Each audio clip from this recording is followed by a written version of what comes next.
Wananchi Young African Sport Club wametoa ubingwa wa ligi kuu bara kwa msimu wa 4 mfululizo baada ya kuipiga Simba Sport Club mabao 2-0 kwenye mchezo wa kufunga pazia la ligi kuu Tanzania bara. Hili linakuwa kombe la 31 kihistoria kwa upande wa Yanga, lakini pia wamemaliza msimu huu akiwa na pointi 82 huku mnyama akimaliza nafasi ya pili akiwa na pointi 78 baada ya mechi 30. Sasa nipo na mchambuzi wa michezo hapa, anaitwa Deogratias Lawrence, ambaye atachambua kabumbu hili ambalo limefanyika kwa siku ya leo na Yanga kushinda kwa bao 2-0. Magoli ambayo yamefungwa na Pacome Zouzoua dakika 66 kwa mkwaju wa penalty, na goli jingine limefungwa dakika 86 na Mzize. Deo Lawrence, mambo vipi?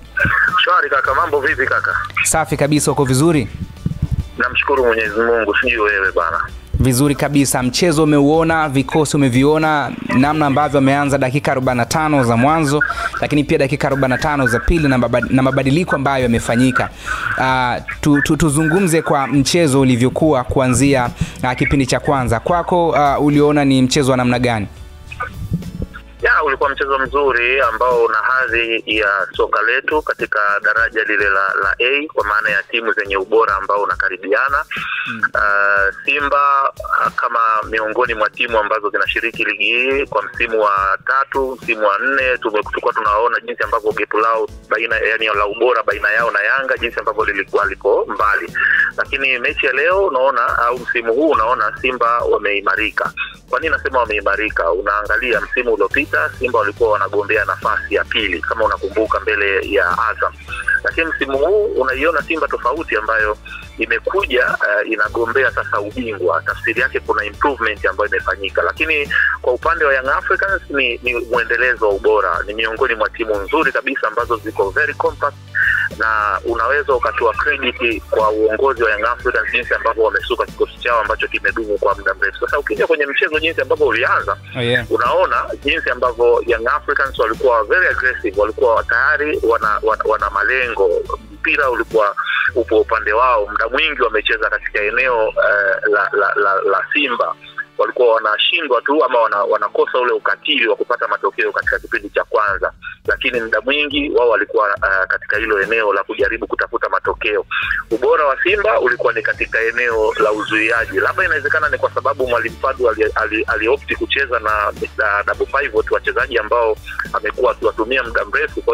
Kwa hiyo walikuwa wanatengeneza mazingira magumu kwa wachezaji wa Yanga kuweza kuenjoy kuingia katika boksi la Simba. Muda mwingi walikuwa wanapambana na mzungumzia Fabrice Ngoma pamoja na mwenzake huyu Kagoma Yusuf Kagoma. Walicheza vizuri pale katikati kuweza kutengeneza angalau ubishani ambao ulikuwa unawapa Simba nafasi ya kuendelea kuwa mchezoni. Kitu ambacho pekee nilikishuhudia kwenye dakika 45 za kwanza ni Simba kukosa creativity pindi wanapotaka kwenda kuwashambulia Young Africans. Kuna nyakati unaona kabisa wanatoka vizuri, wanakwenda mbele, lakini wakifika katika ile final third, wanakaribia kwenye eneo la Yanga, wanapoteza quality ambayo inaweza ikawapa uhatari zaidi kulikaribia lango la Yanga. Walikosa namba 10 ama namba 8 ambaye alikuwa na uwezo wa kutawanya mipira mizuri kwa aina ya washambuliaji ambao walikuwa nao. Namzungumzia Mukwala. Mutale inaonekana ni kama jibu lilimkataa kile ambacho alikuwa amekionyesha katika harakati za Simba msimu huu, especially kwenye kombe la shirikisho, ndicho ambacho mwalimu kimemfanya akatamani kuanza naye kwenye mchezo wa leo. Lakini kila alichokuwa kikifanya ni kama mchezo ulimpalia, ndipo mwalimu ameamua kumuondoa kile kipindi cha pili wakati kinaendelea. Lakini Elim Panzu ndo mchezaji pekee ambaye angalau kidogo alikuwa akipata mpira, unaona kama kuna kitu anafanya. Na shukrani kwa Young Africans, naweza nikawapongeza kwamba inaonekana mpango mkakati ulikuwa ni kumuhimili yule bwana. Unaweza ukamzungumza mtu kama Ahoa kipindi cha kwanza ama dakika 45 za kwanza hakuwa na madhara hayo ambayo tulikuwa tunayatarajia, kwa sababu tunajua ubora wake upo katika mipira ya kutenga. Pindi unapompa nafasi ya mipira ya kutenga, iwe ni kona ama ni faulu ambazo ziko karibu na goli, basi ndipo utaona ubora wake. Lakini kwenye open play utarajii kumuona akiwa anakashikash. Kwa hiyo hapo tunaweza tukasema kwamba mwalimu alifeli kumwanzisha Mutale. Yeah, of course kwa mimi nikitizama jinsi ambavyo timu imecheza kwenye dakika 45 za kwanza naweza nikakiri kwamba Mutale hakustahili kuianza hii mechi, lakini bado unaona ni karata kwa sababu mwalimu ameenda na mazoea ya mechi zile za ile ya finali ya shirikisho, nusu finali. Mutale alikuwa na game nzuri sana, alicheza vizuri, alikuwa ni mmoja kati ya silaha ya Simba. Anarudi mpaka katika dimba la kati, anachukua mpira, na kwa sababu ni miongoni mwa wachezaji ambao wana turning nzuri wakati wanaliface goal la timu pinzani, anaweza kubadilishana mashambulizi ama kubadilishana mipira zile 1-1-2-1-2. Lakini kwa leo unamuona kabisa alikuwa off, kila akipata mpira maamuzi yake alikuwa sio sahihi. Mwisho wa siku viungo wa Simba mtu kama Ngoma pamoja na Kagoma waliopt kucheza mipira mirefu, kwa maana ya kupiga mipira ya pembeni, hiyo ni kulia au ni kushoto, ili Mkwala aweze kukimbilia. Lakini sasa chini ya ulinzi wa mtu kama Ibrahim Baka na Dickson Job, na ukimuongeza mtu kama Khalid Aucho, Duke Abuye, walikuwa wako very smart katika kuhakikisha kwamba wanailinda ile back four yao isiweze kupata madhara. Na hapo game yao Simba kwa dakika 45 ilikuwa imeishia hapo. Huwezi ukawaona kabisa kama walikuwa wana madhara, wamemaliza dakika 45 hawana shot on target, na hicho ni kitu ambacho kimenishangaza kidogo. Sijawahi kuwaona Simba wakiwa wanacheza hivi kwa msimu huu kwenye mechi nyingi. Jambo kipindi cha pili kwenye kipindi cha pili sasa kumekuwa na matukio tofauti, na hapo ndipo ambapo yametokea magoli. Tumeona goli la penalty la Pacome. Kwa ile tuseme lile tukio kwako uliliona kwamba ni tukio la penalty, ama ni kama baadhi ya watu wanavyosema hapakuwa na hiyo hali ya penalty kama hivyo? Mimi kwanza hapo tukizungumza tukio la penalty tunawazungumzia waamuzi. Sawa?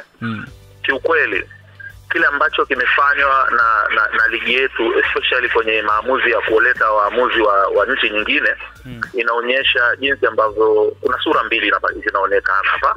Sura ya kwanza inaonyesha jinsi ambavyo soka letu linapiga hatua katika kiwango ambacho limekuwa na pressure kubwa, ambayo inapelekea watu kutafuta matokeo katika njia ambayo hakusiwe na malalamiko. Yani hii kitu kinafanyika, hata mix wanafanya kuondoa utata, kuondoa dauti ambazo zinaweza zikawa zimesababishwa na waamuzi ambao sisi tunakuwa tayari tumeshawatengenezea pressure kabla ya mchezo. Basi tunamleta mtu ambaye yuko neutral, na hiyo inaleta taswira nyingine sasa katika ligi yetu kwamba inawezekana hichi kitu kimekuja katika wakati muafaka, kwamba kitakuwa na muendelezo, kwa sababu sitarajii mechi nyingine inayokuja nikiona wanakuja wageni alafu watu watakuwa wanaulizana, nitawashangaa. Naona kama hichi ni kitu ambacho ndio zama mpya zimekuja.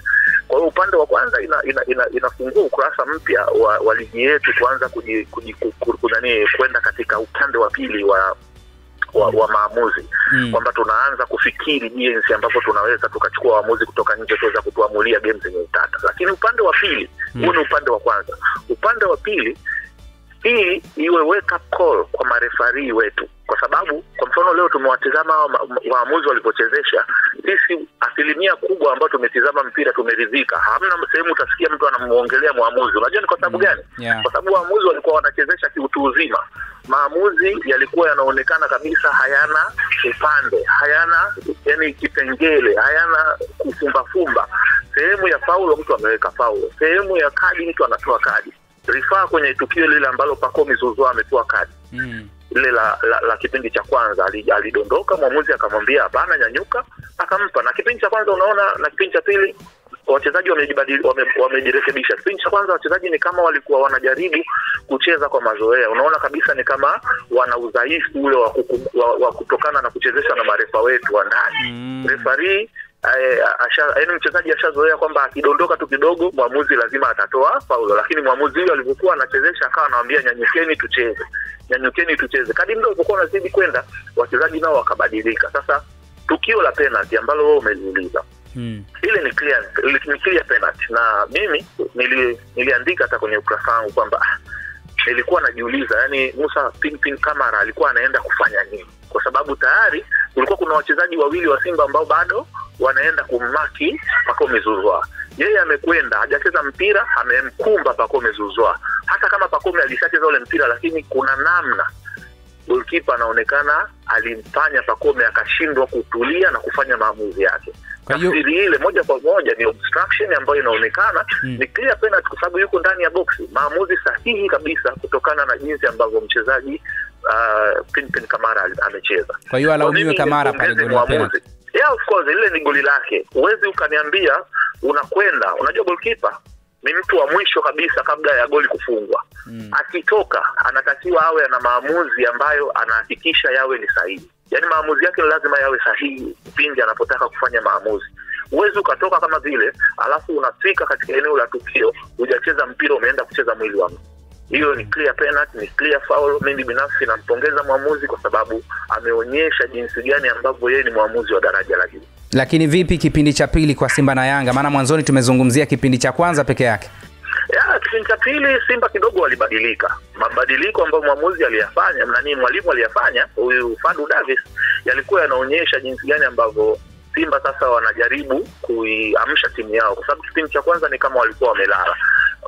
Modality ya mchezo ilikuwa inamhitaji Simba yeye ndo awe anauliza maswali, Yanga anajibu kwa sababu Simba alikuwa anatakiwa kupata ushindi wowote ili aweze kupata ubingwa. Young Africans hata sare alikuwa anaweza kupata ubingwa. Kwa hiyo unatarajia kwamba Simba ndo alikuwa anatakiwa awe more aggressive. Lakini bahati mbaya kwa sababu kipindi cha kwanza alisinzia, kocha aliamua kutoa aina ya wachezaji ambao mimi binafsi kwa msimu mzima nimeona ni kama wanacheza soka la kufanana.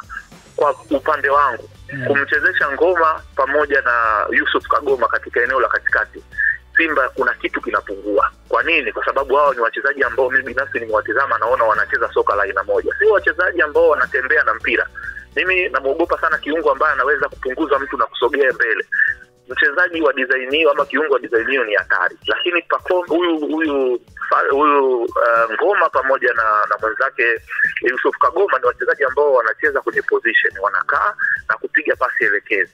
Sasa unapokuwa na wachezaji wa design ile, tafsiri yake ni kwamba haufiki kwenye maeneo mengi ya uwanja. Matokeo yake utabidi uwe na wachezaji ambao wanakimbia sana kwenye maeneo ili waweze kutoa ile mipira. Ndipo unaona anaopti kucheza na Mkwala, anaopti kucheza na Mutali. Sasa kipindi cha pili baada ya kumtoa mmoja wapo alimtoa Yusuf Kagoma kama sikosei. Tafsiri yake alikuwa anahitaji kucheza mpira wa tofauti sana. Afike kwenye yale maeneo. Ndipo uliona Simba inaanza kuflow na baada ya kumtoa pia Mutale akamuingiza Kibu, at least kwa dakika 5-10 Kibu kuna kitu alionyesha. Baada ya hapo ni kama alipotea. Sasa kwa nini anapotea? Ni kwa sababu kadri muda ulipokuwa unazidi kwenda, timu ya Simba ilikuwa inapoteza umakini katika eneo la ulinzi na inaongeza umakini katika eneo la ushambuliaji japo kidogo. Ndipo inaacha space ambazo Young Africans wameweza kuziataki. Na nafikiri kama Young Africans wangekuwa wakatili sana, hii mechi ingeweza kuisha na magoli mengi zaidi ya hayo. Nadhani kuna kama huruma fulani sijui kama kupoteza umakini. Kwa hiyo leo kuridhika kwa Young Africans, lakini walikuwa wanapata magoli mengi sana kutokana na defense ya Simba ilivyokuwa inacheza, na pindi mwalimu alipoamua kumuingiza Abdrazaki Hamza katika eneo la ukabaji ni kama aliua timu yake kwa sababu Abdrazaki of course inawezekana alishawahi kucheza sehemu nyingine huko Afrika Kusini kama wanavyosema, lakini physically hana hizo character ambazo zinawezesha wao kumtumia katika lile eneo. Kwanza ni mzito, yuko slow, na lile eneo linahitaji mtu ambaye anafika kwenye matukio kwa haraka. Kwa hiyo ni kama aliongeza idadi ya mabeki wakati akapunguza au akaondoa viungo pale katikati, na Young Africans wakahamia pale wakaanza kucheza kwa kutawala mchezo. Sasa ambacho nimekiona hapo yani ni kama walikuwa sio wakatili, yani kama walisharidhika kwamba matokeo yako upande wao, kwa sababu azilongo kwamba hata wakitoa sare walikuwa wanapata matokeo. Ni kama umakini ulipungua. Lakini I swear upon God, kama hii mechi ingekuwa inahitaji ushindi wa magoli mengi ili aweze kuchukua ubingwa, ama Young Africans wangekuwa kuna kitu wamekizamiria kulingana na style na nidhamu ya mchezo ambao Simba walikuwa wanaionyesha kadri muda ulipozidi kwenda, unaona kabisa kama kulikuwa kuna magoli mengi. Angalia rifaa kuna tukio la Duke Abuya ambaye aliweka mpira ndani ya boxi, Pacome akashindwa kumpa Mudathiri kwa juu, akapiga juu kipindi cha pili. Kipindi cha kwanza alifanya hivyo na bado kuna magoli mengine. Yaani kuna nafasi, kuna chance ambazo kwa zinaonekana ambazo zingeweza goli kama Young Africans wangeamua kuwa wakatili sana kwenye lango la Simba. Bana, mimi nakushukuru sana Deogratias Lawrence. Ukienda pale Instagram kwa wewe ambao unatufuatilia, acha maoni yako hapo kwenye uwanja wa comment, lakini Deogratias Lawrence unampata Instagram kwa jina la Deogratias Lawrence 100. Shukran sana Deogratias. Bana, shukrani Sadi, mnyama mkali kabisa, taa inawakia maeneo makubwa hayo. Shukrani sana. Haya kazi. Bana, mimi ni Sadi TZ, hii ni Simulizi na Sauti. Kina Instagram nitafute kwa jina la Sadi TZ_official.